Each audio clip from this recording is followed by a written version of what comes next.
Apa itu rezeki yang sebenarnya? Al-Quran mengajarkan kita untuk melihat lebih luas. Rezeki bukanlah sekadar nominal. Rezeki adalah hembusan nafas yang kita hirup tanpa biaya. Rezeki adalah waktu luang yang kita miliki untuk keluarga, kesehatan yang membuat kita bisa beraktivitas, dan kedamaian hati yang tidak bisa dibeli dengan uang sebanyak apapun.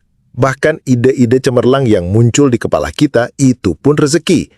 Bahkan memiliki lingkungan yang baik, teman yang tulus, dan keluarga yang harmonis adalah pilar-pilar rezeki yang menopang jiwa kita. Sesuatu yang tak ternilai harganya dan seringkali kita lupakan dalam kesibukan.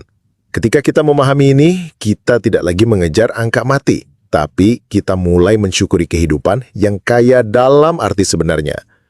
Lalu, bagaimana cara kita mengelola rezeki berupa harta yang dititipkan? Prinsipnya sederhana dan sangat logis. Pertama, jangan boros dan jangan pamer.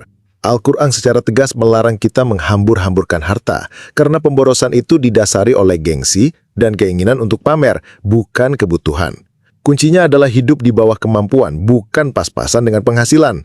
Ini bukan berarti pelit, tapi tentang kesadaran mana kebutuhan dan mana keinginan yang didorong ego.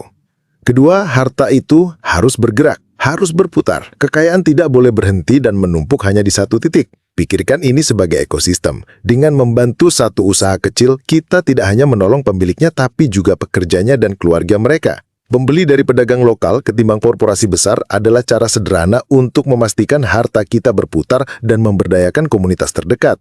Dengan begitu, harta kita tidak hanya menumbuhkan kekayaan pribadi, tapi juga menghidupkan ekonomi dan mengangkat orang lain. Ketiga, dan ini yang paling fundamental adalah jauhi riba. Mengapa riba dilarang begitu keras? Karena riba menciptakan sistem yang tidak adil. Yang kaya akan semakin kaya dari bunga, sementara yang miskin akan semakin tercekik utang. Ini adalah sistem yang mematikan empati. Islam mendorong sistem yang lebih adil, kemitraan, bagi hasil, dan usaha bersama yang sama-sama menanggung risiko dan sama-sama menikmati keuntungan. Pada akhirnya, ini semua kembali pada sikap kita terhadap uang dan pekerjaan. Bekerja itu sendiri adalah sebuah bentuk ibadah, sebuah cara kita mengabdi kepada Sang Pencipta. Karena itu, pekerjaan harus dilakukan dengan cara yang terhormat, jujur, adil, tidak menipu, dan tidak merugikan orang lain. Keberkahan rezeki datang dari proses yang baik, bukan dari hasil manipulasi. Ingatlah selalu, uang bukanlah tujuan akhir. Jangan sampai kesibukan mengejar harta membuat kita lupa pada hal-hal yang lebih penting.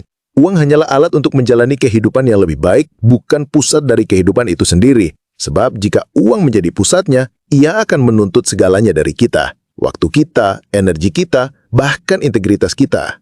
Kekosongan spiritual seringkali menghantui mereka yang memiliki segalanya secara materi, namun kehilangan arah dan tujuan hidup yang sejati.